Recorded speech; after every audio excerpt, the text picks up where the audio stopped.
A paz do Senhor para todos! Mais uma vez é um grande privilégio estarmos aqui juntos para compartilharmos, né? Estarmos juntos nesse 14º estudo, ou Glória a seja, já Deus. são 14 estudos que nós temos o grande prazer de postar aqui no canal para estar enriquecendo a sua vida, para estar te abençoando. E com certeza nós temos sido grandemente abençoados por Verdade, Deus com certeza. através dessa obra, através desse trabalho. Então, antes de mais nada, eu quero te dar boas-vindas ao nosso canal, ao Songs of Tomorrow Ministry. Eu sou o Pastor Momal Eu sou a pastora GG e sejam bem-vindos a esse vídeo. e a paz do Senhor Jesus. E a paz do Senhor Jesus, muito importante. Nós vamos estudar coisas muito interessantes, mas antes eu quero relembrar, né, para vocês, vai lá, se inscreve no canal, ativa o sininho para que você possa receber as atualizações. Uma coisa legal de se inscrever no canal, né, pastora GG, é que quanto mais pessoas nós tivermos inscritos, mais o YouTube libera certas funções. Por exemplo, a gente tem um desejo muito grande de fazer algumas lives, de entrevistas, etc., falando sobre os temas muito interessantes, mas para a gente poder usar o recurso de fazer a live pelo celular, nós precisamos de 1.000 inscritos, não é? É verdade. Porque senão o YouTube não libera esse recurso. Então, se você se inscrever, você vai estar ajudando a gente. Se você estiver assinando, ativar o sininho, você vai estar recebendo ali todo o conteúdo que a gente está postando, Isso aí. quase que semanalmente. Geralmente a gente posta semanalmente, mas alguns vídeos como esse demoram um pouco mais. Esse eu acho que tem umas 2 ou 3 semanas que a gente está para postar. A outra coisa também que eu quero te pedir, dá o seu like. A gente precisa do seu like para que quando as pessoas procurem, elas possam visualizar mais fácil, saúde. Obrigada. Ela possa visualizar mais fácil o nosso canal, o nosso conteúdo, e assim possam estar aqui achando esse conteúdo mais facilmente para que elas possam estar aprendendo. Também, né, compartilha. Né? Compartilhar é uma forma de evangelizar. Sim. Saúde de novo. Jesus. Não é coronavírus, graças a Deus. É alergia. É alergia. Mas assim, o evangelizar é uma forma de... E compartilhar é uma forma de evangelizar, então eu te convido a estar compartilhando com seus amigos, compartilhando com pessoas que você gosta e também com pessoas que você não gosta, independente de quem quer que seja, compartilhe.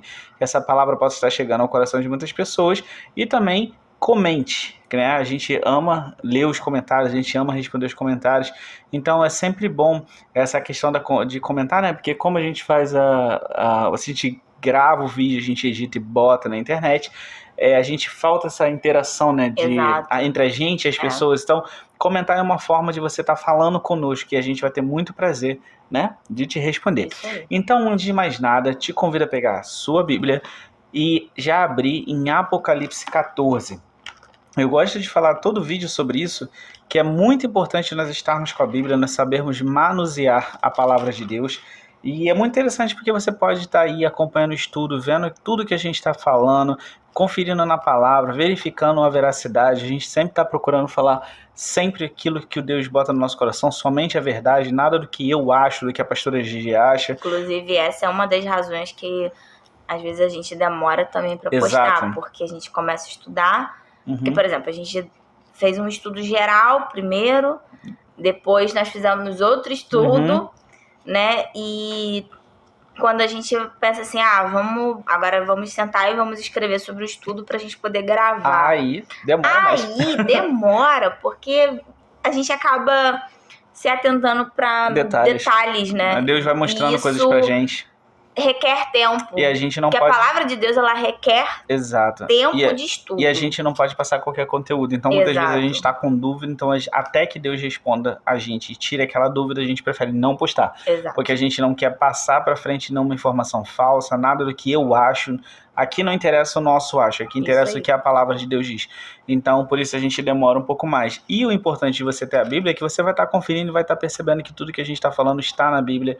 Então, você vai ver que é verdade por si mesmo. E também você descobre como usar a palavra, a aprender a procurar, para que quando alguém perguntar as coisas para você, você também saiba aonde está, para que você também possa ser um portador de boas novas, para que você também possa ensinar.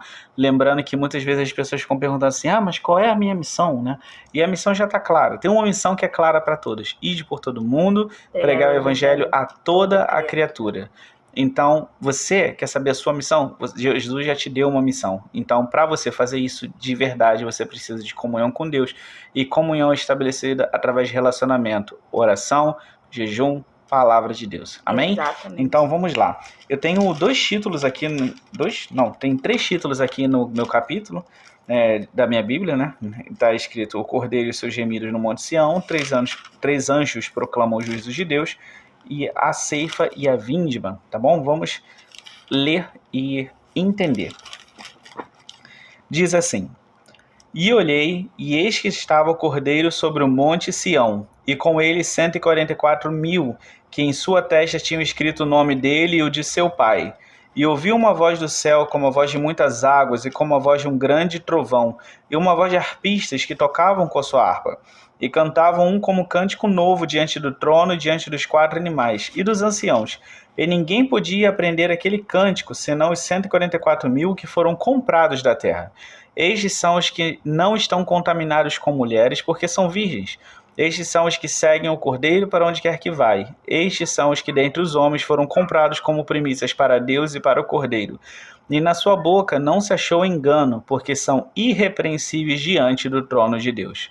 E vi outro anjo voar pelo meio do céu, e tinha o evangelho eterno para o proclamar aos que habitam sobre a terra e a toda nação, e tribo, e língua, e povo, dizendo, com grande voz: temei a Deus e dá-lhe glória, porque vinda é a hora do seu juízo, e adorai aquele que fez o céu e a terra e o mar e as fontes das águas. E outro anjo seguiu, dizendo: caiu Babilônia, aquela grande cidade que a todas as nações deu a beber do vinho da ira da sua prostituição. E os seguiu o terceiro anjo, dizendo, com grande voz: se alguém adorar a besta, sua imagem, e receber o sinal na testa ou na mão, também o tal beberá do vinho da ira de Deus, que se deitou, não misturado, no cálice da sua ira, e será atormentado com fogo e enxofre diante dos santos anjos e diante do Cordeiro. E a fumaça do seu tormento sobe para todo sempre, e não tem repouso, nem de dia, nem de noite, os que adoram a besta e a sua imagem, e aquele que receber o sinal do seu nome. Aqui está a paciência dos santos, aqui estão os que guardam os mandamentos de Deus e a fé em Jesus. E ouvi uma voz do céu que me dizia: escreve, bem-aventurados os mortos que, desde agora, morrem no Senhor. Sim, diz o Espírito, para que descanse dos seus trabalhos e as suas obras os sigam. E olhei, e eis uma nuvem branca, e assentado sobre a nuvem um semelhante ao Filho do Homem, que tinha sobre a cabeça uma coroa de ouro e, na mão, uma foice aguda. E outro anjo saiu do templo, clamando com grande voz ao que estava sentado sobre a nuvem: lança a tua foice cega.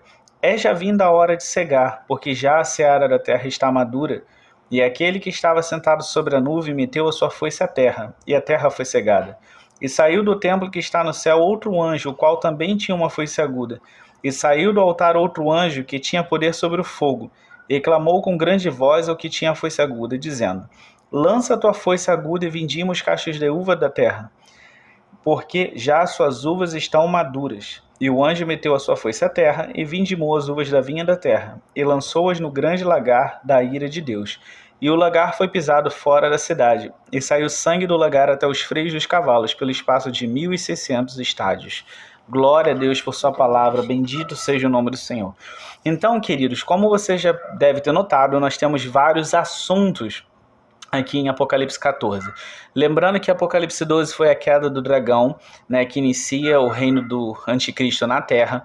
Apocalipse 13 foi justamente quando a besta aparece, a besta que sobe do mar é o anticristo, a besta que sobe da terra é o falso profeta. Nós vimos a marca da besta, enfim, nós vimos vários acontecimentos. Então, Apocalipse 14, ele se passa dentro desse período, né? Então, é muito interessante esses 3 temas, os 144.000 no Monte Sião junto com o Cordeiro, os 3 anjos que voam proclamando o que Deus, a mensagem que Deus queria que a humanidade nesse tempo ouvisse, e a visão ali que João teve sobre a ceifa e a vindima, que são 2 acontecimentos distintos, que foi uma das coisas mais interessantes e talvez uma grande resposta de Deus para nós a respeito dos acontecimentos do fim. Tá bom? Então, primeiro essa visão geral, né? É muito interessante a gente sempre começar por isso, para que a gente possa dar um embasamento para você do que a gente está falando. Se você está escutando esse cachorrinho latindo, eu peço desculpas, a minha casa ainda não é isolada, então eu não consigo impedir que entre esses sons, às vezes na gravação, mas eu acho que não está atrapalhando não, tá bom? Então vamos lá. Então chegamos ao estudo número 14, né? E Apocalipse está se encaminhando para o final de todas as coisas. né, com a derradeira derrota do diabo e seus seguidores e o estabelecimento do reino eternal de Cristo, como já predita em Daniel 2, né? Ali em Daniel 2, quando tem a visão da estátua, aquela rocha cortada sem mão do monte, ela cai nos pés da estátua, destrói toda a estátua que simboliza os reinos humanos, e ali ela cresce, né, e avança por toda a terra, e aquele reino ele vai ser para todo sempre, que aqui está falando do reino de Cristo. Então nós estamos exatamente nos encaminhando para essa porção, no caso da história, agora, a partir do capítulo 14, a gente está cada vez mais perto desse estabelecimento do reino eternal. Então, como eu falei, a gente vai ver nesse capítulo 144 mil, né? E quem são eles? A gente vai ter mais alguns detalhes. Para quem assistiu o estudo 7, eles aparecem em Apocalipse 7, a primeira vez que é falado sobre os 144 mil, e é muito interessante que, se você não viu, você volte lá e veja, porque tem muita controvérsia, infelizmente, sobre quem ele é. A Bíblia apresenta quem eles são, diz claramente que eles são, mas os homens inventam muitas coisas para explicar quem eles são. Então, se você quer saber mais, volta no estudo 7 e você vai ter um conteúdo voltado a te explicar sobre quem são esses 144 mil. Porém, em Apocalipse 14, a gente vê mais características sobre eles, né? Nós também vemos os 3 anjos que anunciam os juízos, né? E a ceifa e a vindima, né? E nesses 20 versículos, né, do capítulo 14, 22 versículos, Deus tem muita coisa para nos ensinar. Então, vamos começar pela ordem como são apresentados os fatos em Apocalipse 14. A gente vai começar com os 144 mil. Né? Então, do versículo 1 ao versículo 5, nós temos uma grande revelação sobre um grupo especial de homens que foi escolhido e selado por Deus. Isso aconteceu em Apocalipse 7, como eu estava falando.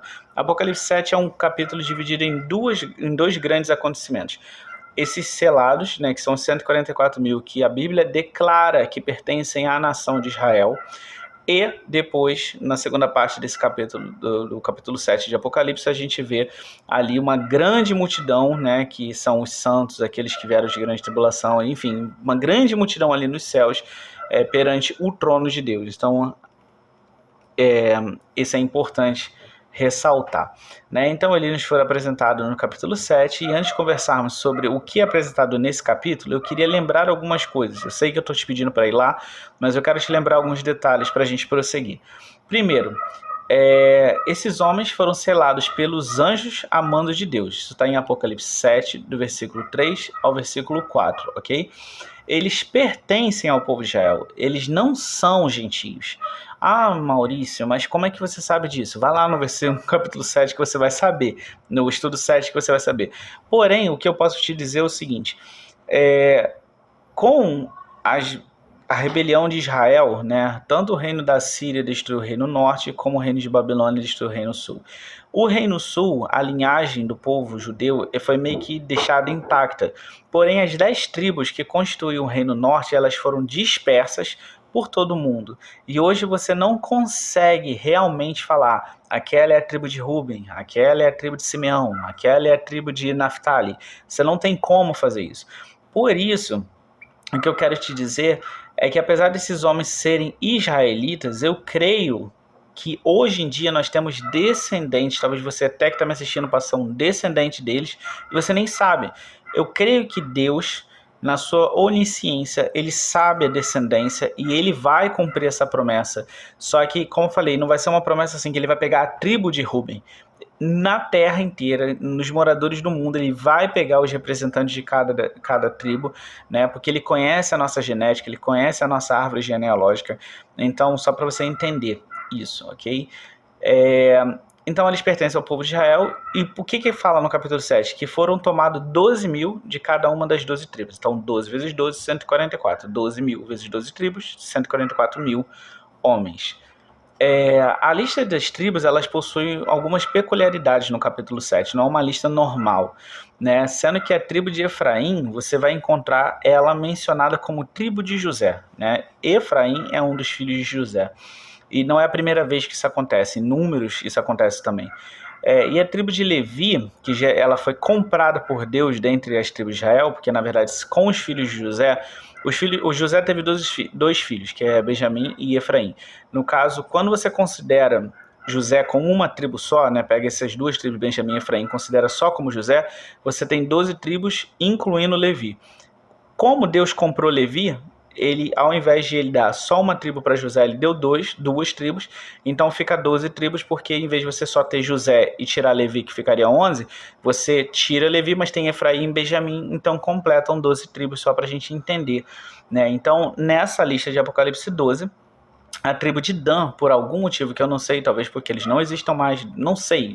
As pessoas inventaram várias teorias que não têm comprovação bíblica. Por mais que eles usem versículos isolados, não tem comprovação bíblica. Deus não disse que ia eliminar a tribo de Dan, mas por algum motivo essa tribo não existe nessa lista. Então talvez realmente não existam mais descendentes de Dan, ou não sei. Deus ele é poderoso e ele tem, como posso dizer, autoridade para fazer o que ele quiser.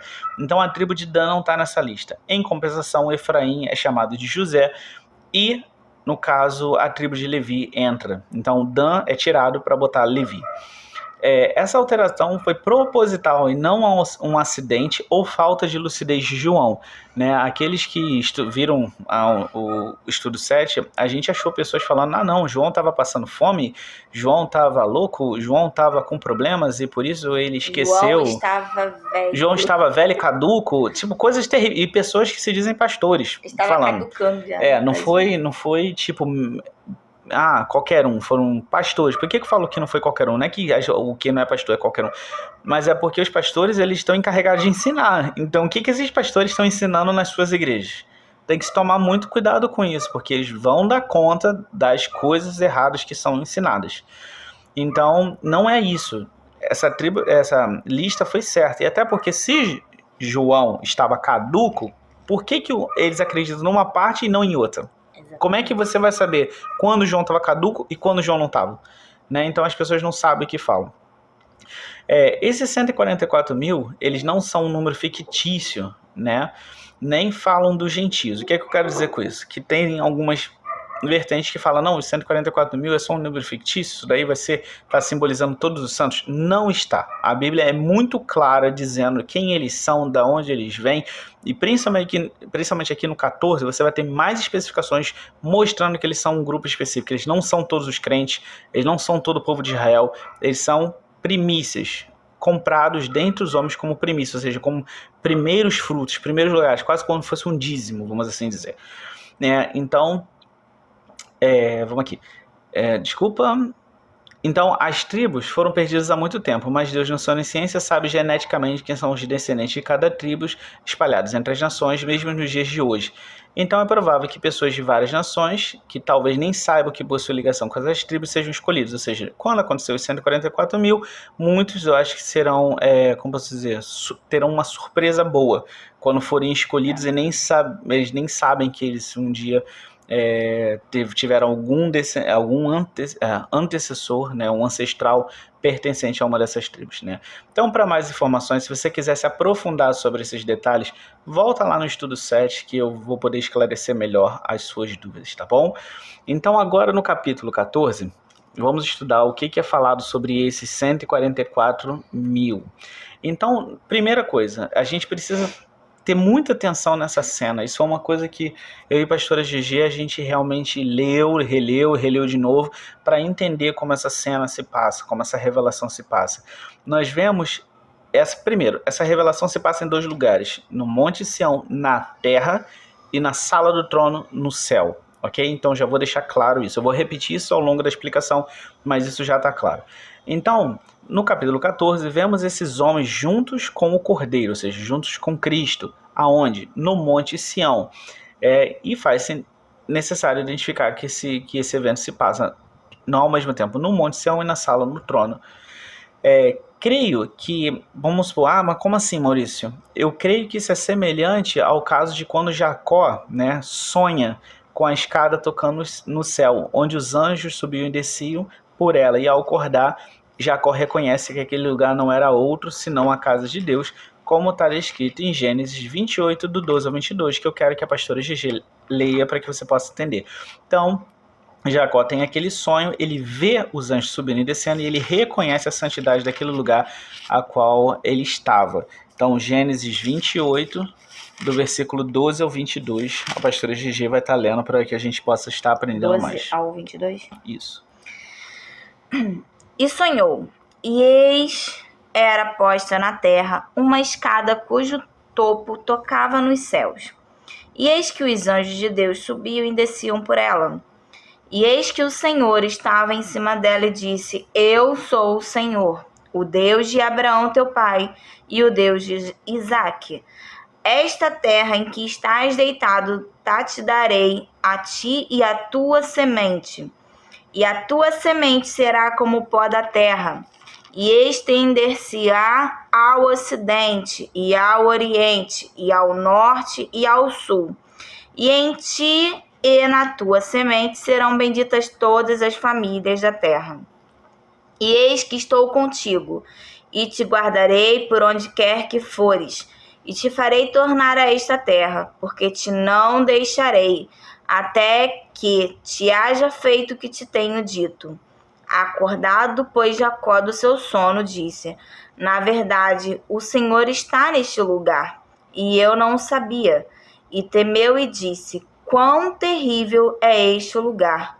Este não é outro lugar, senão a casa de Deus, e esta é a porta dos céus. Então levantou-se Jacó pela manhã de madrugada e tomou a pedra que tinha posto por sua cabeceira, e pôs por coluna e derramou azeite em cima dela, e chamou o nome daquele lugar de Betel. O nome, porém, daquela cidade dantes era Luz. E Jacó fez um voto dizendo: Se Deus for comigo e me guardar nesta viagem que faço, e me der pão para comer e vestes para vestir, e eu em paz tornar a casa de meu pai, o Senhor será o meu Deus. E esta pedra que tenho posto por coluna será a casa de Deus. E de tudo quanto me deres, certamente te darei o dízimo. Glória a Deus. Ou seja, por mais que Jacó estivesse dormindo, e a visão dele foi dormindo, enquanto João estava tendo a visão acordado, e que o evento que estava acontecendo era um evento, no caso, tanto Jesus como os 144 mil estavam acordados, eles não estavam tendo nenhum sonho. Ainda que Jacó tenha tido um sonho, ele reconheceu que naquele lugar ele estava na terra, mas existia uma conexão no céu. Deus estava ali mostrando algo grande a Jacó, Deus falou com Jacó e ele reconhece isso. Então eu percebo essa cena aqui dos 144 mil parecido com o que aconteceu com Jacó em Gênesis 28, do 12 ao 22. Então no versículo 1, nós vemos o cordeiro junto com esses escolhidos, cujo nome de seu pai estava escrito em suas testas.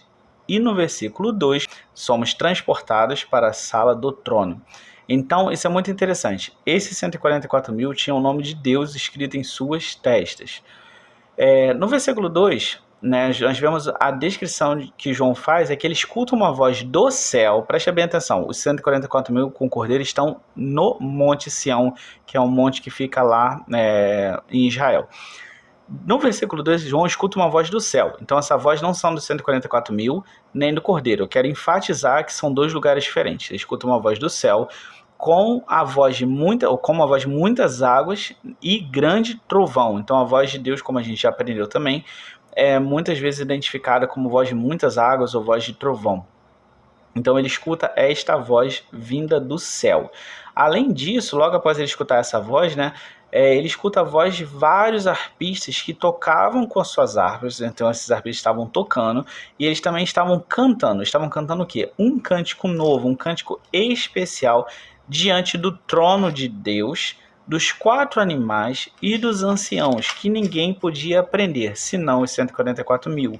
Ou seja, aqui claramente esses arpistas que cantavam não eram os 144 mil, porque os 144 mil estavam com o Cordeiro no Monte Sião. Esses arpistas estavam diante do trono de Deus, junto com os 4 animais e os 24 anciãos, como a gente... se você quiser aprender mais sobre isso também, volte no estudo 4, que tem um estudo só sobre essa visão da sala do trono, que continua aqui. Então esses arpistas estão lá, só que os únicos na terra que podem aprender e também podem ouvir o que está acontecendo ali são os 144 mil que estão com o Cordeiro. Só a eles é dada a dignidade de aprender esse cântico, melhor dizendo. né? Então é necessário entender, né, que esses arpistas não eram os 144 mil, pois eles estavam nos céus, e os 144 mil no Monte Sião com o Cordeiro. Então veja que nesta cena do trono, o Cordeiro não é citado lá.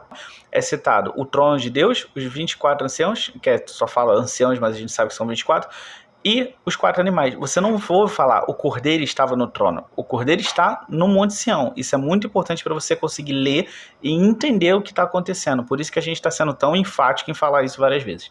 Ou seja, os 144 mil poderiam aprender porque são os únicos que terão acesso a este acontecimento na Terra e ninguém mais. Esse episódio nos faz lembrar também outra palavra na Bíblia, outra passagem, que é a transfiguração, onde Jesus escolhe somente alguns dentre os seus discípulos que testemunham aquela cena maravilhosa, como está registrada em Lucas 9, do 28 ao 36, que eu também quero que a pastora GG leia, por favor. Então, basicamente, essa cena que está acontecendo aqui é muito semelhante à transfiguração, onde apenas aqueles discípulos que acompanharam Jesus estavam tendo acesso àquela visão e viram a transfiguração, como está escrito em Lucas 9, do 28 ao 36. E aconteceu que quase 8 dias depois dessas palavras, tomou consigo a Pedro, a João e a Tiago, e subiu ao monte a orar. E estando ele orando, transfigurou-se a aparência do seu rosto, e as suas vestes ficaram brancas e muito resplandecentes.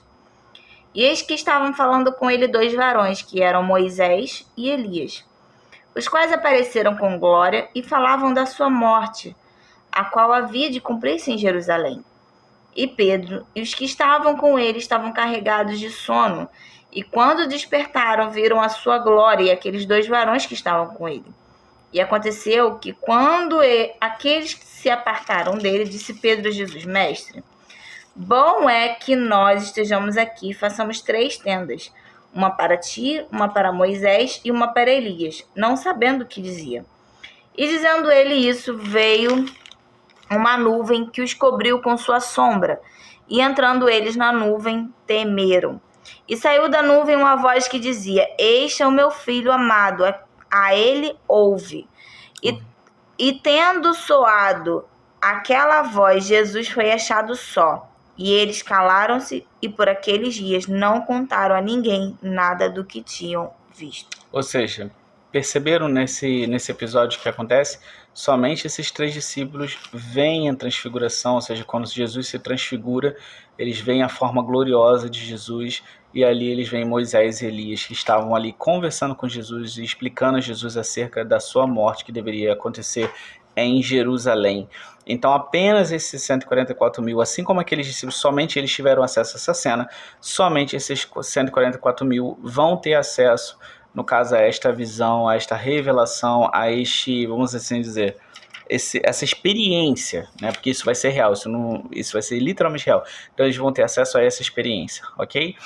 Então, prosseguindo, os versículos 4 e 5 nos dão mais alguns detalhes sobre quem são esses homens, né? Eles falam que esses homens eles foram comprados como primícias dentre os homens e eles são virgens, não tendo tido relação sexual com mulheres e em cuja boca não se achou engano, sendo irrepreensíveis diante do trono de Deus.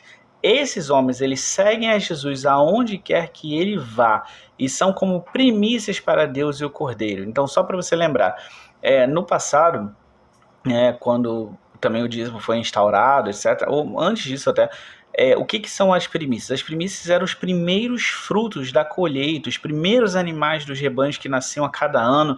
Eles eram tidos como os melhores, os mais preciosos, vamos assim dizer. O primeiro azeite, que é o mais puro azeite. Então tudo isso era ofertado a Deus como primícia. 10% disso era ofertado a Deus como dízimo, no caso, para a manutenção do templo, para ajudar os órfãos e as viúvas, e assim por diante, como Deus instruiu. E essas primícias, os homens traziam essas primícias para Deus e Deus aceitava como cheiro suave, porque era especial, era como se fosse a nata da nata. Essa é a primícia. Então esses homens, eles são como se fossem primícias para Deus, ou seja, os primeiros frutos, os primeiros que vão viver essa experiência de estar com Jesus aonde quer que ele esteja, de ter todas essas experiências aqui, tá bom? né? Então, basicamente, esses escolhidos eles já viverão com o Senhor Jesus antes que isso aconteça para os outros homens fiéis. Lembra que a gente fala sobre arrebatamento? Lembra que Jesus vai voltar? Lembra que nós estaremos governando a terra junto com ele? Isso está nas cartas, se não me engano, Apocalipse 2, entre outras menções. Então, esses homens eles vão viver isso antes de nós, né? Antes da igreja, antes dos salvos. Então eles são primícias, eles são antes que todos nós venhamos a participar disso, eles vão participar disso primeiro. Eles vão experimentar essas dádivas, né? E o fato deles serem virgens, né? Por que Deus escolheu virgem? É necessário que a gente seja virgem? Não.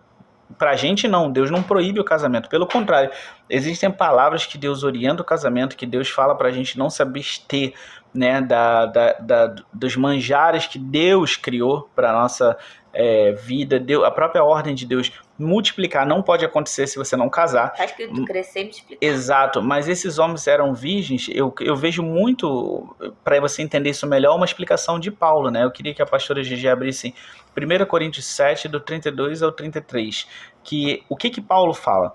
Paulo fala que o solteiro, ou seja, o virgem, aquele que não tem nenhum tipo de relacionamento, como se dizer, familiar, ele cuida da obra do Senhor com 100% do seu tempo, com 100% do seu esforço, porque ele ali, ele vive 100% para o Senhor. Por exemplo, da obra. Eu tenho a minha esposa, né? Eu tenho meus filhos. Então, muitas vezes, eu deixo de fazer determinadas coisas para ele porque eu preciso suprir uma necessidade, porque eu sou pai, eu quero ficar com eles, ou eles precisam da minha atenção, porque minha esposa precisa de mim, ela também deixa de fazer coisas porque eu preciso dela, porque as crianças precisam dela. Então, tudo isso é muito interessante a gente notar. E que o solteiro ele não tem essas preocupações. Se ele quiser ficar 100% do seu dia, 100% das suas horas, 100% da sua vida se dedicando somente ao Senhor, ele vai fazer. Ele vai fazer porque ele não tem outra preocupação. Então, por isso, esses 144 mil, Deus escolhe eles virgens. Eles são completamente dedicados, eles são completamente voltados para tudo relacionado a Deus. Eles não têm outra preocupação senão adorar a Deus e estar com Deus, né? Então, eu creio muito que isso também tem a ver, mas ainda que não seja isso, Deus é poderoso para escolher quem Ele quiser. Então, Ele quis escolher virgens. Quem sou eu para questionar? Eu tenho que obedecer e entender, mas eu creio que seja por isso. Então, por favor, pastora GG, leia 1 Coríntios 7, do 32 ao 33. Bem quisera eu que estivesse sem cuidado. O solteiro cuida das coisas do Senhor, em como há de agradar ao Senhor. Mas o que é casado cuida das coisas do mundo, em como há de agradar à mulher. Bem, como vocês acabaram de ver aqui a leitura, o solteiro cuida das coisas do Senhor, o casado cuida das coisas do mundo, de como há de agradar a mulher, que significa mulher, sua esposa, sua família, enfim. Prosseguindo, então esses foram os 144 mil, e essa foi a segunda vez que eles apareceram na narrativa de Apocalipse. E pelas peculiaridades deles, vocês percebem que não é todo mundo que vai ser virgem, não é todo mundo que vai passar por isso. Esses são primícias. Se todo mundo passa por isso, isso se refere a todos os santos, né? Como é que são as primícias? Porque entenda, nós como santos já somos primícias de Deus, ok? Nós já somos primícias, mas esses são como se fossem as primícias das primícias, ok? Então, agora vamos partir, né, para os 3 anjos, né? Do versículo 6 ao 13, vemos como a barreira espiritual material ruiu totalmente. Eu já falei dessa barreira 1000 vezes aqui no canal e vou continuar falando porque é um assunto extremamente interessante. O que é isso? Para quem não assistiu os outros vídeos. Ou até para te lembrar se você assistiu. Hoje em dia, você pode chegar para um ateu e ele fala claramente, Deus não existe. Tudo bem, existem várias coisas que provam Deus. Mas ele fala isso porque ele não vê Deus, ele não vê anjo, ele não vê nada dessas coisas. Em Apocalipse não, em Apocalipse a gente vai ver que gradualmente essa barreira espiritual material, ou seja, que os homens normais não conseguem ver as coisas espirituais, isso vai ruir. Até porque eles vão saber que é Satanás que está governando no domínio do anticristo. Eles vão ver Jesus, como está escrito em Apocalipse 1. Ele fala que todo olho verá. Então, essa barreira, ela cai totalmente. Em Apocalipse 14 aqui, ela já está totalmente derrubada, né? Por que isso? Os homens veem anjos. A Bíblia fala aqui que vai passar anjo e as pessoas vão ver, né? O que acontece? Deus, na sua infinita graça, ele manda 3 anjos para falar com os moradores da terra. Eu acho isso muito bonito, porque apesar da terra estar vivendo um momento muito difícil, onde muitas pessoas estão se escolhendo o anticristo, escolhendo o reino do mal, Deus ainda manda os seus anjos para avisar e convidar as pessoas ao arrependimento, né?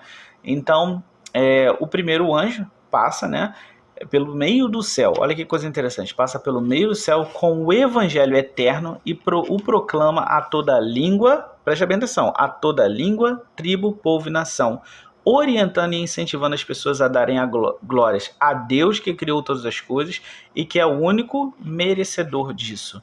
Ou seja, nesse tempo, quando isso acontecer, todas as nações da terra, Deus vai enviar um mensageiro que vai falar sobre o evangelho eterno, vai convidar as pessoas a adorarem somente a Deus em todas as línguas, para todas as nações, para todas as tribos. Ou seja, não vai haver uma pessoa na terra, não vai haver uma pessoa na terra que não vai escutar isso na sua língua. Não vai ter uma pessoa na terra que vai poder falar assim, pastor Gigi, eu não entendi a mensagem. Todos entenderão, ok? E isso é misericórdia de Deus, apesar do mundo estar extremamente mal, apesar do que eles fizeram as duas testemunhas, apesar de, enfim, de coisas terríveis que eles fizeram, Deus ainda terá misericórdia para fazer com que um anjo passe pelo meio do céu, dando mais uma oportunidade para as pessoas se arrependerem, né? Então, ele pede para que as pessoas se lembrem que o mundo é de Cristo, é de Deus. Deus criou, apesar do anticristo estar governando por permissão divina, né? Esse tempo tem que chegar, mas ele lembra que as pessoas têm que adorar, no caso, a Deus. Então lembra que, pelo fato do mundo estar sendo governado pelo anticristo, o que vai estar acontecendo? O anticristo abominará tudo que se chama Deus e ele procurará se sentar como Deus, no trono de Deus, para receber a adoração de Deus. Então esse anjo está dando um aviso, não adora ele não, adora o verdadeiro Deus, que criou todas as coisas, não adora ele não. Lembrando sempre também que no capítulo 13, né, a gente vê que a imagem da besta, ela é feita, é dado espírito à imagem da besta, né, pelo falso profeta, e ela consegue matar aqueles que não adorarem a imagem da besta. Então, você percebe que vai ter uma guerra aqui, né, acontecendo, e o inimigo vai estar tentando pegar a adoração para ele, né, corromper as pessoas a se dobrarem a ele, e aqui o anjo está dizendo para não fazer isso, para que elas não cometam esse erro, né? Então, basicamente, o que o anjo está fazendo é o quê? Convidando as pessoas a assumir o lado correto nessa batalha. Esse é um verdadeiro caos. Um verdadeiro caos que vai acontecer, verdadeiramente. Então, seguindo, o que o segundo anjo faz? O segundo anjo proclama a queda da grande cidade chamada Babilônia, que, segundo a palavra de Deus, deu a beber a todos do vinho da sua fornicação ou prostituição. Ou seja, Babilônia é uma cidade espiritual que fez com que toda a terra se corrompesse por anos. A gente vai estudar isso sobre Babilônia, então não vou meter muito sobre Babilônia, porque vai ter um capítulo inteiro, pelo menos, dedicado à Babilônia, né? O terceiro anjo, ele proclama um aviso e juízo a todos os que receberem o sinal da besta na testa ou na mão, bem como os que adorarem a besta, sua imagem. Ou seja, o terceiro anjo fala, olha, não boem a marca da besta, nem o número do seu nome, nem adorem a besta, porque se vocês fizerem isso, vocês vão beber do cálice do vinho da ira de Deus. E a Bíblia fala que aqueles que adorarem a imagem da besta, né, aceitarem o sinal na sua testa, na mão, eles vão beber do cálice da ira de Deus que se deitou não misturado, ou seja, é puro, é a ira pura. Tipo, eles vão sofrer grandes consequências. Essas consequências, elas não são mais passíveis de perdão, elas são eternas. Eles decidiram literalmente o lado que eles queriam ficar. O anjo avisa as pessoas para não fazerem isso. E eles vão ser o quê? Atormentados diante do Cordeiro dos seus santos anjos com fogo e enxofre, sem repouso, e a sua fumaça sobe para sempre. É uma grande coisa, queridos, que a gente tenha isso em mente, que Deus está avisando. Olha, não faça, porque vai acontecer isso a todos aqueles que fizerem. Não faça, mas mesmo assim os homens vão desobedecer e preferir o lado do mal. Então o versículo 12, eles nos revelam um grande mistério que mostra a vingança do Senhor sobre o mundo ímpio que matou os santos do Senhor e o desprezou. Ou seja, a gente vê que o mundo matou vários cristãos, você vê as almas dos cristãos clamando debaixo do altar você vê um tempo de angústia qual nunca houve antes, como escrito em Mateus 24. Então, no caso, no versículo 12, você vê agora um grande mistério que é a vingança do Senhor. E está escrito que, assim, aqui está a paciência dos santos. Aqui estão os que guardam os mandamentos de Deus e a fé em Jesus. Esta é a punição contra todos os que decidiram seguir o diabo e mataram, traíram e fizeram mal aos santos do Altíssimo, serem atormentados com fogo e enxofre por toda a eternidade, o que é a segunda morte. Quando essa palavra, a primeira vez, se não me engano, é falada em Apocalipse 13, que fala: aquele que levar em cativeiro é necessário que em cativeiro vá. Aquele que ferir com espada é necessário que com a espada seja ferido. Aqui está a paciência dos santos, ou seja, esse juízo sobre o mundo ímpio, sobre Satanás, sobre o falso profeta, sobre a besta, que é o anticristo, sobre os ímpios, aqui está a paciência. Nós temos tido paciência, nós temos tido misericórdia, nós temos amado. Mas um dia Deus cobrará do mundo ímpio toda a impiedade que eles cometeram e toda a rebeldia que eles tiveram para com Deus. Mesmo Deus, como está escrito em João 3,16, mesmo Deus amando o mundo de tal maneira que deu seu Filho unigênito para que todo aquele que nele crê não pereça, mas tenha vida eterna, as pessoas vão escolher perecer. Então elas vão receber o galardão pelos seus maus feitos também. E aqui o versículo 12 ilustra isso. Já no 13, João ouve uma voz do céu que mostra que bem-aventurados são os que morrem no Senhor desde agora, para que descansem dos seus trabalhos e as suas obras os sigam. Ou seja, ainda que provem a primeira morte, que é a morte do corpo físico, não provarão a segunda e descansarão de toda a angústia desses dias, para enfim se levantarem vitoriosos com Cristo na vida eterna e na primeira ressurreição dos mortos, como está escrito em Apocalipse 20, do versículo 4 ao 5, que eu também gostaria de pedir à pastora GG estar lendo para que possa estar edificando nossas vidas. E vi tronos, e assentaram-se sobre eles aqueles a quem foi dado o poder de julgar. E vi as almas daqueles que foram degolados pelo testemunho de Jesus e pela palavra de Deus, e que não adoraram a besta nem a sua imagem, e não receberam o sinal na testa nem na mão, e viveram e reinaram com Cristo durante 1000 anos. Mas os outros mortos não reviveram, até que os 1000 anos se acabaram. Esta é a primeira ressurreição. Amém. Ou seja, aqui a gente está falando de um tema muito importante que muitas vezes é muito pouco falado na igreja, talvez porque seja muito pouco compreendido. Essa é a primeira ressurreição, é a ressurreição dos santos.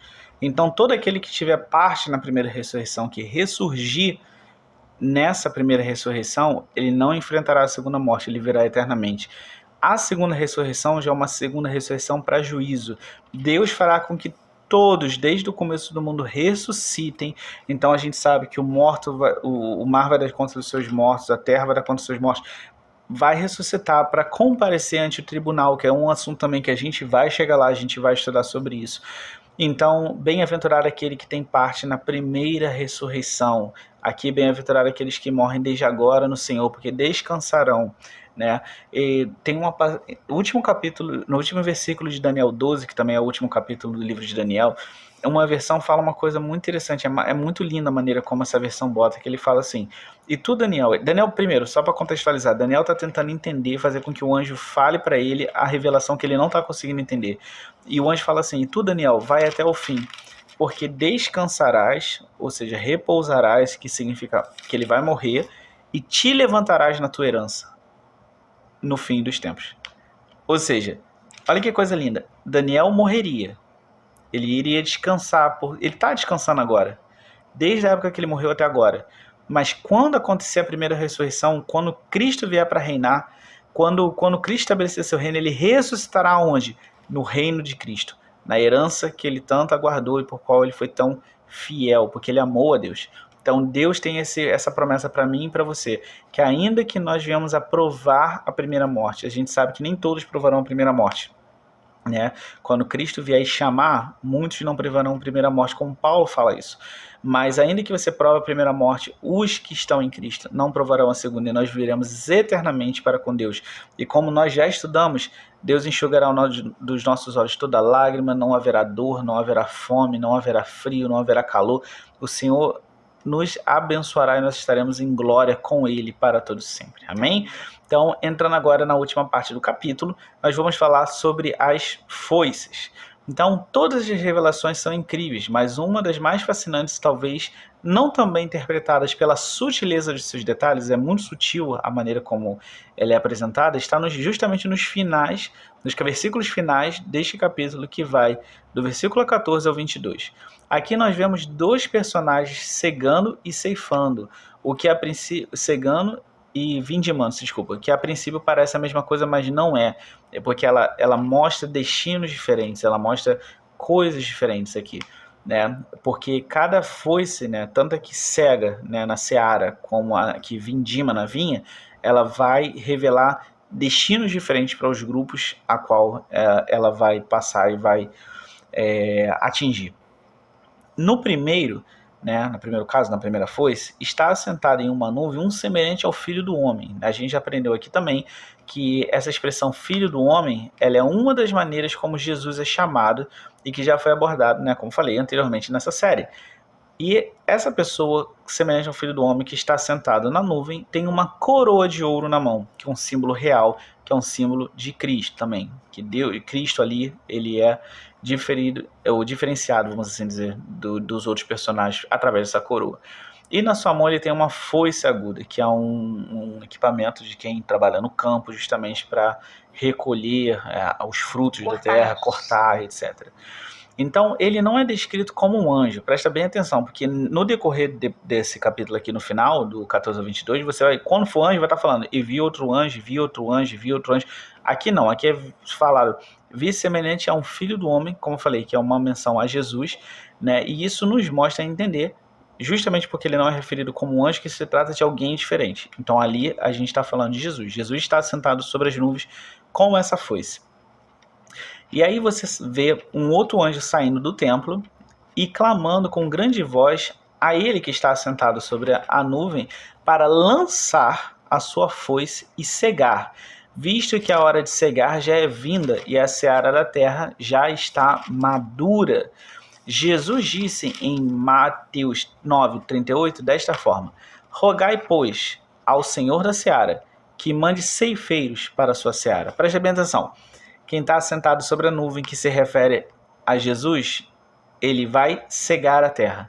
E Jesus fala, em Mateus 9:38, rogai, pois, ao Senhor da seara, que mande ceifeiros para a sua seara. Jesus disse isso sobre as almas que deveriam ser alcançadas para o reino de Deus. Então, tudo isso tem conexão, tá? Quando Jesus fala lá atrás, agora chegou a hora de cegar. E também em Mateus 13, do 24 ao 30 e do 36 ao 43, que eu vou pedir para a pastora GG estar lendo, Mateus 13, a gente vai ler duas porções grandes para a gente entender. Mateus 13, do 24 ao 30 e do 36 ao 43. Então o que a gente vê aqui? A gente vê a parábola do joio e do trigo e a sua explicação. Então antes de eu falar sobre isso, eu quero que a pastora GG leia. Primeira parte, Mateus 13, do 24 ao 30 e depois do 36 ao 43. Propôs-lhe outra parábola, dizendo: o reino dos céus é semelhante ao homem que semeia boa semente no seu campo. Mas, dormindo os homens, veio o seu inimigo e semeou joio no meio do trigo e retirou-se. E quando a erva cresceu e frutificou, apareceu também o joio. E os servos do pai de família, indo ter com ele, disseram-lhe: Senhor, não semeaste tu no teu campo boa semente? Por que tem então joio? E ele lhes disse: um inimigo é que fez isso. E os servos lhe disseram: queres, pois, que vamos arrancá-los? Porém, ele lhes disse: não, para que ao colher o joio, não arranqueis também o trigo com ele. Deixai crescer ambos juntos até a ceifa. E por ocasião da ceifa, direi aos ceifeiros: colhei primeiro o joio e atai-o em molhos para o queimar, mas o trigo ajuntai-o no meu celeiro. Agora, do 36 ao 43. Então, tendo despedido a multidão, foi Jesus para casa. E chegaram ao pé dele os seus discípulos. dizendo: explica-nos a parábola do joio do campo. E ele respondendo, disse-lhes: o que semeia boa semente é o Filho do homem. O campo é o mundo. A boa semente são os filhos do reino, e o joio são os filhos do maligno. O inimigo que o semeou é o diabo, e a ceifa é o fim do mundo, e os ceifeiros são os anjos. Assim como o joio é colhido e queimado no fogo, assim será a consumação deste mundo. Mandará o Filho do homem os seus anjos, e eles colherão do seu reino tudo o que causa escândalo e o que comete iniquidade, e lançá-los na fornalha de fogo. Ali haverá pranto e ranger de dentes. Então os justos resplandecerão como o sol no reino de seu Pai. Quem tem ouvidos para ouvir, que ouça. Ou seja, tá tudo conectado. Olha o que o anjo falou, né? Que aquele que botar a marca sofreria o quê? Para todo sempre, e seria jogado, né? E ali seria atormentado com enxofre, e a sua fumaça subiria para todo sempre. Olha o que está escrito aqui na parábola que Jesus conta sobre a grande ceifa. Então aqui, quem é que são os ceifeiros? Os anjos. Então aqui Jesus lança a foice, e essa a parábola do joio e do trigo, bem como, né, quando ele fala rogar ao Senhor da Seara, isso tem conexão. Aqui também, né, nos versículos aqui, é dito, né, que ali quando o joio, melhor dizendo, ele for queimado, isso tem a ver com a consumação do mundo. E Apocalipse a gente está falando justamente sobre isso. Uma das coisas que eu falei assim que eu abri esse estudo é que a gente estava chegando ao ponto final, ao ponto culminante, né, de todos esses acontecimentos, onde os salvos estarão com o Senhor e os ímpios serão jogados no inferno, ok? Para quem não gosta dessa palavra, eu também não gosto porque eu não gosto de inferno, mas inferno existe e tem que ser pregado, até porque nós precisamos livrar pessoas de ir para o inferno, porque a vontade de Deus é que ninguém se perca, mas que todos alcancem a salvação. Então, por isso, tem que ser pregado, porque o inferno é verdade, ok? Então, isso é muito interessante, e a gente vê, né, a parábola do joio e do trigo falando sobre o quê? A grande ceifa, que é o que está acontecendo agora em Apocalipse 14, e isso vai acontecer quando? Na consumação desse mundo, que também significa, né, o fim dos tempos. Quando lemos o anjo dizer que a seara da terra já está madura, isso é uma coisa muito interessante. Isso significa que os frutos estão plenos e prontos, ou seja, ninguém mais agora na terra está em cima do muro, ninguém, eu acho que eu vou adorar Deus, acho que eu não vou adorar Deus, será que isso é verdade? Não, todo mundo sabe, é Jesus e ali o anticristo e cada um escolhendo o seu lado. Então, literalmente a sociedade vai chegar num ponto que ela vai estar madura, vai chegar ao ponto auge. Aqui a sociedade está o quê? Ela está amadurecendo, ela está crescendo. Jesus próprio fala isso, né? Quando ele fala sobre as coisas ruins que as pessoas fazem, enfim, várias coisas, as perseguições, ele fala, se fazem assim enquanto, né, a vara ainda é verde, imagina quando ela, no caso, amadurecer, ela ficar mais velha. Então, basicamente é isso. Quando é que você colhe os frutos? Você colhe os frutos quando eles estão maduros. Você não pode colher antes porque eles estão verdes. Geralmente a gente não colhe antes, porque você não aproveita toda a capacidade daquele fruto. E também você não deixa passar para que ele também não se estrague. Então aqui você vê que a terra está madura para ser colhida, seja para o bem, no caso para aqueles que são salvos, ou seja para o mal, para aqueles que vão à perdição. Mas no caso da ceifa aqui, essa ceifa está falando de coisas boas até então, né? Então todos aqui escolheram um lado, ou se purificando, ou se sujando mais, cumprindo aqui a palavra, né? Que aquele que é puro, purifique-se mais, aquele que é sujo, suje-se mais, né? Então chegou o tempo da colheita e a primeira foice mostra isso, sendo que o trigo, né, como a palavra do próprio joio do trigo nos mostra, o trigo são os santos. E talvez, eu ainda não vou afirmar, mas talvez essa cena aqui da foice cegando, né, cegando, e como Jesus mostra aqui, cegando o trigo e o joio, talvez essa cena significa e se refira ao evento tão aguardado por todos nós cristãos, chamados arrebatamento, né, que nós estamos procurando entender, e nós vamos fazer um estudo somente sobre isso, falando sobre o arrebatamento e mostrando cada ponto que nós vimos na palavra que nos leva a entender isso. Então, a gente começou esse estudo com uma visão pré-tribulacionista, que não foi uma visão bíblica, agora eu vejo, foi uma visão que nós herdamos de como nós fomos ensinados. Depois a gente começou a se questionar e achou que era meio tribulacionista, ou seja, como se Jesus voltasse no meio da grande tribulação. E agora nós estamos quase virando pós-tribulacionistas, mas antes de assumir qualquer coisa, nós vamos estudar a palavra para entender o que Deus está falando. E aí sim a gente vai ensinar aquilo que Deus tem tocado no nosso coração, a verdade. Não vou ainda falar o que eu acho, vou falar a verdade. Aqui claramente é uma menção que pode significar arrebatamento da igreja. Ah, pastor Maurício, mas por quê? Porque nós vemos, inclusive em Apocalipse 12, quando o dragão é lançado na terra, ele vai atrás do resto da semente da mulher. A gente sabe que a mulher é Israel, mas esse resto da semente são os santos que guardam a palavra de Deus. Israel está guardado, mas ainda existe uma perseguição àqueles que são fiéis a Cristo, né? A própria besta mata vários fiéis a Cristo. Então existem santos na terra. Quem são esses santos, né? Então isso é muito importante. Então isso pode sim ser uma menção ao arrebatamento. Então ele lança a foice na terra e a terra é cegada. E por fim sai do templo outro anjo que também tinha uma foice aguda. Então aqui nós vemos outro anjo que tinha uma foice aguda semelhante ao filho do homem também. Só que é diferente a maneira como ele usa, né? Porque, primeiro, mais uma vez a distinção. Nós vemos que primeiro aparece descrito como filho do homem, e todas as vezes os outros, mesmo esse com a foice aguda, é descrito como outro anjo, mostrando claramente que existia o filho do homem, que é um personagem, e os outros eram do mesmo tipo, da mesma classe, da mesma natureza, que eram anjos, né? Então tinha diferença entre eles. Então sai esse outro anjo do templo, depois que a terra é cegada, e ele sai com uma foice aguda também. E logo após ele sair, o anjo, né, que sai um anjo do altar, agora ele sai do altar, e esse anjo, João fala que ele tinha poder sobre o fogo. Por algum motivo, João dá essa descrição, esse anjo tinha poder sobre o fogo. E este clama ao anjo que saiu do templo com a foice para lançar a mesma. Só que agora a terra já foi cegada, ela não vai ser cegada de novo.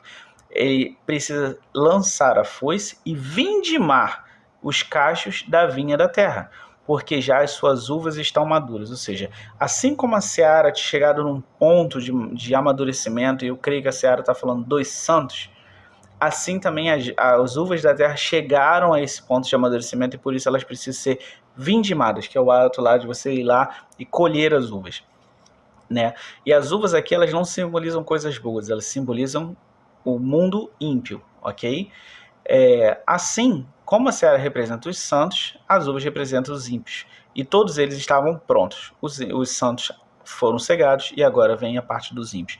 Então, a sociedade e o mundo atingiram o ápice dentro dos acontecimentos derradeiros, né? E o anjo obedece e ele vindima as uvas da terra e as lança no grande lagar da ira de Deus. E esse lagar, ele é pisado fora da cidade. E eu creio que essa cidade a qual está sendo falada aqui é Jerusalém, né? E o sangue que escorre, olha como é que essas uvas, elas são pessoas. O sangue escorre pela distância ou pelo espaço de 1.600 estádios, que significa nada mais, nada menos que 300 quilômetros. Ou seja, o que a vindima vai causar, o juízo que a vindima vai causar, vai fazer com que o sangue de homens que vão ser mortos, vão ser castigados por isso, percorra, ou seja, atinja a distância de 300 quilômetros, ou seja, é muita gente. Ah, mas, nossa, que cruel. Não, não é que cruel. Essas pessoas mataram, essas pessoas desprezaram a Deus, essas pessoas foram avisadas, essas pessoas perseguiram, decapitaram, fizeram coisas terríveis. Elas não são qualquer pessoas. E aqui está o juízo sobre elas. E eu creio muito que esse lagar da ira de Deus tem a ver com o cálice, porque as últimas pragas vêm através de cálices, que é o cálice da ira de Deus, cujo vinho de Deus, ele ali, da ira, foi posto ali, ele vai ser derramado sobre a terra, que a gente vai ver nos próximos capítulos. Então, vamos assim dizer... Um exemplo dessa crueldade toda, né, é quando as duas testemunhas são mortas, que as pessoas se mandam presentes, né? Elas comemoram pela morte delas. Pela morte, sabe? E exibe o cadáver deles por 3 dias e meio. Exato. Olha só que tipo de homens são. A Bíblia é muito clara, né? Eles mandam presentes uns aos outros, ou seja, vamos comemorar por exemplo, o Natal tá chegando, hoje é dia 16 de dezembro, o Natal tá chegando, é uma época onde as pessoas se dão presentes, né? Porque nós recebemos o melhor presente que foi Cristo. E nesse período em que a Terra vai estar o verdadeiro caos, homens vão se vangloriar pela morte de duas pessoas, dois homens de Deus que estavam aqui nada mais nada menos para falar sobre o reino de Deus, pregar contra as coisas erradas, chamar a atenção das pessoas. E esse é um detalhe que as pessoas não se ligam. Entenda, o salário do pecado é a morte. O que quer dizer isso? Todos pecaram. E qual é a punição por pecar? A morte. Existe uma lei espiritual que fala que se você pecou, você tem que morrer. Ok? Essa é a lei. Jesus veio e pagou esse preço por nós. Nós somos livres da segunda morte, nós vamos ressuscitados aqui, como a gente já falou, por causa do sacrifício de Cristo que nos perdoou. Então, quando Deus vem e castiga, Deus vem e chama a atenção, ele está exercendo misericórdia, ele está falando acorda, porque se você continuar nesse caminho, não vai ter salvação para você, você vai ser destruído para todo sempre. Eu estou tentando te alertar para você não seguir. Então, como uma vez eu ouvi falar, Deus não está mandando ninguém para o inferno. Quem está indo para o inferno são as pessoas por própria vontade, porque elas deliberadamente não querem ouvir a Deus. Então, aqui, nós vemos aqui um castigo sobre essas pessoas, que não são qualquer pessoas, como a pastora Gigi muito bem falou, são pessoas que amaram o mal, pessoas que mataram, pessoas que odiaram, pessoas que fizeram coisas erradas, cuja punição está já acontecendo. Né? Então, este evento, ele fala do quê? Do juízo de Deus sobre toda a terra, sobre a humanidade perdida e rebelde à sua voz. Então, eu quero, por favor, que a pastora Gigi abra em Joel 3,13, que é muito interessante essa palavra de Joel 3,13, que fala sobre os eventos da Seara e do Lagar. E eu vou ler aqui Isaías 63, do 2 ao 6, que nós vemos uma descrição detalhada sobre esse pisar do lagar. A gente vê aqui que o lagar é pisado em Isaías 63, do versículo 2 ao versículo 6, nós vemos aqui uma descrição. Então eu vou ler para você aqui, Isaías 63, do 2 ao 6. Por que está vermelha a tua vestidura, e as tuas vestes como as daquele que pisa uvas no lagar? Eu sozinho pisei no lagar, e dos povos ninguém se achou comigo. E os pisei na minha ira, e os esmaguei no meu furor, e o seu sangue salpicou as minhas vestes, e manchei toda a minha vestidura. Porque o dia da vingança estava no meu coração, e o ano dos meus remidos é chegado. E olhei, e não havia quem me ajudasse, e espantei-me de não haver quem me sustivesse, pelo que meu braço me trouxe a salvação, e o meu furor me susteve.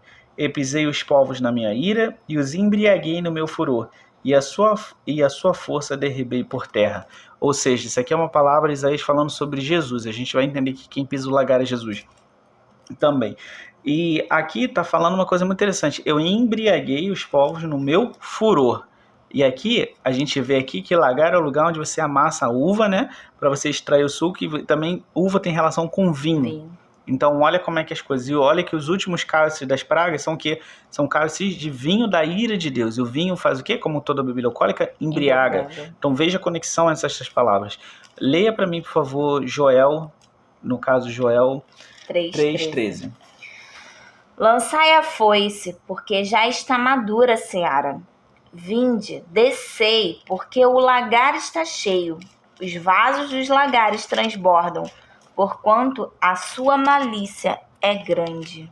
Viu? Porquanto a sua malícia é grande. Ou seja, a Bíblia está falando aqui claramente de quem está sendo pisado nesse lagar. Eu vou pedir aqui para a pastora Gigi ler em Apocalipse 19, do 11 ao 16, porque, como eu falei, Jesus Cristo é o que pisa no lagar. Ah, Maurício, mas até agora eu não vi nenhuma descrição realmente falando do nome de Jesus. Lembra que Isaías é o profeta messiânico e ele fala as coisas referentes a Jesus. Mas só para você ter uma percepção melhor e não restar dúvidas, a pastora Gigi vai ler aqui em Apocalipse 19, do 11 ao 16. E vi o céu aberto, e eis um cavalo branco. O que estava sentado sobre ele chama-se Fiel e Verdadeiro, e julga e peleja com justiça. E os seus olhos eram como chama de fogo, e sobre a sua cabeça havia muitos diademas. E tinha um nome escrito que ninguém sabia senão ele mesmo. E estava vestido de uma veste salpicada de sangue, e o nome pelo qual se chama é a Palavra de Deus. E seguiam-nos os exércitos que há no céu em cavalos brancos, e vestidos de linho fino, branco e puro. E da sua boca saía uma aguda espada, para ferir com ela as nações, e ele as regerá com vara de ferro. E ele mesmo é o que pisa o lagar do vinho do furor e da ira do Deus Todo-Poderoso. E na veste e na sua coxa tem escrito este nome: Rei dos Reis e Senhor dos Senhores. Ou seja, o que está acontecendo aqui? Isso aqui é a descrição da segunda vinda de Cristo, que é a vinda de Cristo para reinar, para estabelecer o reino para todo sempre. Então, aqui nós vemos a descrição de que quem pisa o lagar é Jesus. Aqui as vestes dele estavam salpicadas de sangue, semelhantemente ao que Isaías fala em Isaías 63. Então, é só para realmente isso não ficar como algo duvidoso na sua mente. Nós apresentamos textos aqui que mostram de quem está sendo falado, né? Ele é quem pisa o lagar do vinho do furor e da ira do Deus Todo-Poderoso sobre essa humanidade perdida, caótica e má. Então, apesar de eu querer fazer um outro estudo para a gente se aprofundar mais sobre o grande dia da ira do Senhor, então isso provavelmente vai ter um estudo só sobre isso também. Apocalipse 14 nos mostrou eventos muito importantes e decisivos na batalha final. Então a gente está se aproximando para esse momento. Ainda não é a batalha final, ainda vão haver algumas coisas, mas está ficando muito próximo. E a separação dos destinos dos santos, representados, no caso, pela seara, e dos ímpios, representados pelas vindmas, as uvas que são colhidas para serem lançadas no lagar e pisadas. Nos próximos capítulos, nós vamos ver as últimas pragas que possuem total relação com os eventos aqui estudados em Apocalipse 14. Então, queridos, esse foi o nosso estudo. A palavra de Deus é maravilhosa de ser estudada. Deus vai nos acrescentando, vai nos revelando seus segredos a cada dia que passa. Verdade. Meu conselho para você, se dedique ao Senhor, vai e busca o Senhor. Quantas vezes a gente lê, a primeiro momento a gente... Senhor, o que o Senhor quer falar? E a gente se humilha na presença do Senhor e o Espírito Santo vem tão carinhosamente e vai revelando as coisas. E isso que acontece conosco, acontece com você também. Essa palavra está acessível a todos nós, a todos aqueles que humildemente buscarem ao Senhor. O véu do templo foi rasgado e você tem acesso direto a Deus. Então, muito obrigado por você estar aqui, né? É um grande privilégio, um grande prazer para nós estarmos compartilhando a palavra do Senhor com você. Então, eu queria te convidar mais uma vez, dá o seu like lá nesse vídeo. Esse vídeo foi muito bom para a gente estar produzindo isso, é uma coisa que nos traz muito prazer. E eu quero que as pessoas possam procurar e achar esse vídeo com mais facilidade, para que elas também possam aprender mais da palavra. Compartilhe esse vídeo para que mais pessoas sejam alcançadas, né? Lembra que o ID, como disse, é a missão para todos. Se você compartilha, você está justamente fazendo o ID. É uma forma moderna de você evangelizar. Comente, como a gente falou, a gente ama que vocês falem, interajam conosco. Como eu falei também, se inscreve no canal para que vocês possam ajudar a gente a desbloquear certos recursos que a gente gostaria de poder usar, como fazer lives direto do celular, entre outras coisas. E também ativa o sininho para que você receba as notificações com cada vídeo que a gente está fazendo, tá bom?